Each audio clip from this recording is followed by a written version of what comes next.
जी नाजरीन,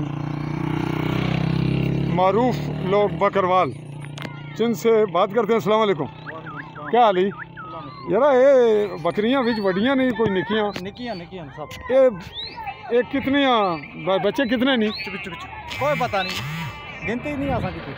माशाल्लाह बहुत सारे वड्डियां की तो ही।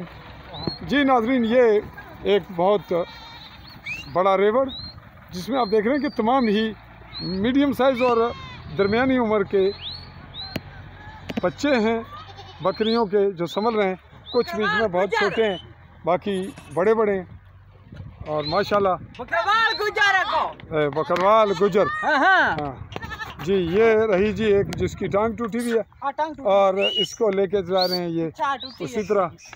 और साथ इनके एक इनका मुहाफिज हल्का सा कुत्ता, ये भिम्बर से समानी की जानिब इनका रुख है, लेकिन भिम्बर समानी रोड पे हैं।